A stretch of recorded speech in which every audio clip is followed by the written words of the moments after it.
Bien, continuamos con el desarrollo de la unidad dedicada a la Revolución Francesa y en concreto hoy vamos a tratar el punto que alude a la Restauración. Bien, pues la Restauración vamos a llamar a la situación que se va a producir después de la derrota de Napoleón en 1814 y que las potencias vencedoras van a decidir volver al periodo anterior a la Revolución de 1789, van a intentar devolver a Europa al periodo anterior. Como hemos comentado, este periodo se conoce como la Restauración y abarca aproximadamente desde 1814 a 1848 y va a presentar las siguientes características, fundamentalmente dos.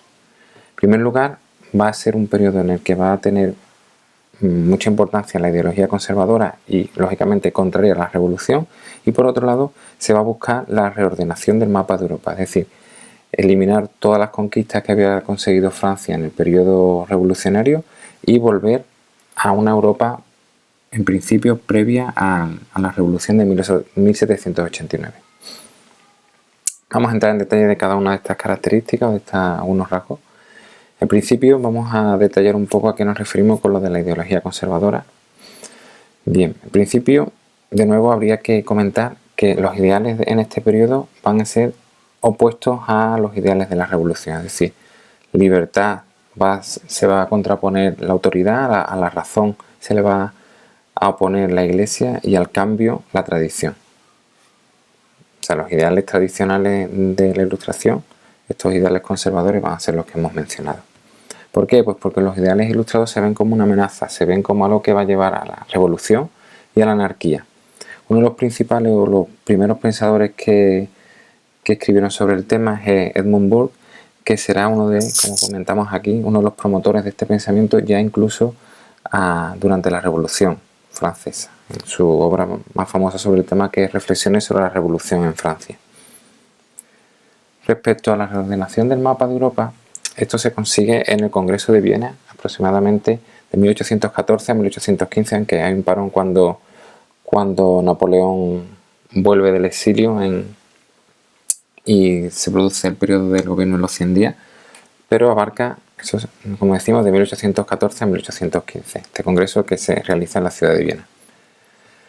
¿Quién van a estar allí? Pues principalmente Gran Bretaña, Rusia, Austria y Prusia van a ser las potencias que más importancia van a tener en este congreso. Todo esto este congreso dirigido por el príncipe de Metternich, que es el canciller austriaco, el presidente, que para que entendamos, el presidente de Austria. Ahí en esa imagen satírica de la época lo que se puede ver es la idea de que Europa se la repartieron estas potencias. Y aquí aparece, por ejemplo, Fernando VII, que es este personaje de aquí, que se lleva la península ibérica.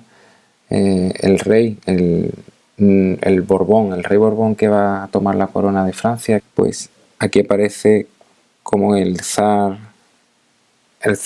ruso le entrega la corona, pero no le entrega ningún territorio. El territorio que va a ganar Napoleón, que aparece aquí al lado del duque de Wellington, pues esos van a estar en manos ellos van a decidir qué parte va para Francia y qué parte va para la otra potencia. El resto son personajes, otros reyes, otros personajes relacionados con Napoleón, por ejemplo, que aparece Murat y otros personajes. Y la idea básicamente es eso, el reparto que se hace del imperio francés y ya veremos las consecuencias que tiene eso. Bueno, para el reparto se van a aplicar 4 principios. En principio, la idea de la legitimidad, es decir, todos los monarcas legítimos vuelven a sus tronos. Ahí tenemos el caso de los Borbones, que volverán al trono de Francia y al trono de España, y que no se va a reconocer ningún estado nuevo creado en este periodo. Por ejemplo, Noruega, Bélgica o Polonia no serán reconocidos como estado y serán anexionados a otros países. Otro principio será el de equilibrio. Ningún país debería tener más influencia que otro. Ahí Austria y Gran Bretaña van a vigilar muy de cerca tanto a Francia como a Rusia, que no tengan mucho poder o no se les posibilite una fácil expansión territorial. Y también otro criterio sería la responsabilidad internacional. Todas las potencias deben mantener la paz, la seguridad y la estabilidad de las fronteras. Y se van a evitar cambios políticos que lleven a la guerra y que por lo tanto rompa la paz, la seguridad y las estabilidades.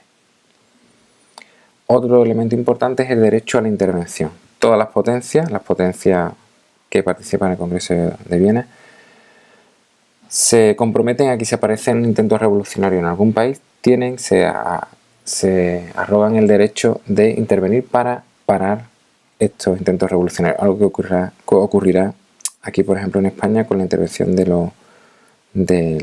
la Santa Alianza para parar los movimientos revolucionarios en España.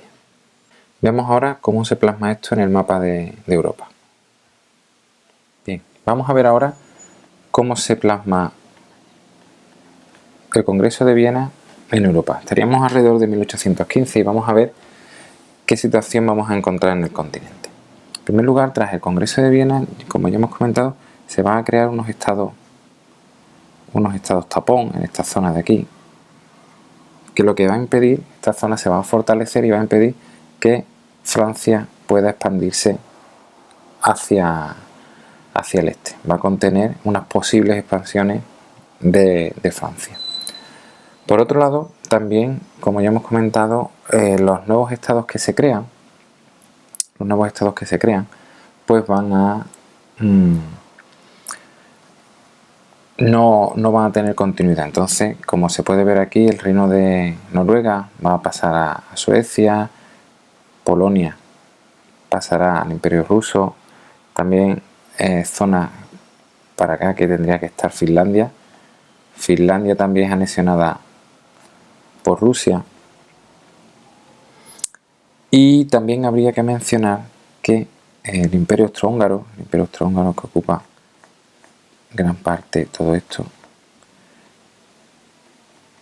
va a controlar toda la zona de lo que es la Confederación Germánica, cuya frontera podemos verla aquí, cuáles serían esta línea roja de aquí, y como vemos, pues el Imperio Austrohúngaro va a tener bastante territorio, por lo que va a controlar bastante de la política de esta Confederación Germánica. Este sería más o menos la Europa que sale de ese Congreso de Viena, y como ya hemos comentado, una de las principales misiones, contener a Francia, ya hemos dicho, con estos estados que vamos a crear aquí para pararla. Para finalizar, podríamos decir que la restauración fue posible gracias a las alianzas entre las monarquías europeas, principalmente la Santa Alianza, formada por Prusia, Rusia y Austria, y la Cuádruple Alianza, que es a la que se uniría Gran Bretaña. Se une esta Santa Alianza y se forma la Cuádruple Alianza. También fueron importantes los congresos que se realizaron de forma periódica cada vez que la situación estaba en crisis o en algún tipo de peligro. Entonces se decidía la intervención en países donde se producían movimientos revolucionarios o cualquier otro tipo de crisis que afectara a este equilibrio que se había creado en el Congreso de Viena. Todo este sistema de congresos es lo que también se denomina sistema Metternich. Bien, y hasta aquí el punto 4 del tema, en el que hemos analizado un poco la restauración y el Congreso de Viena.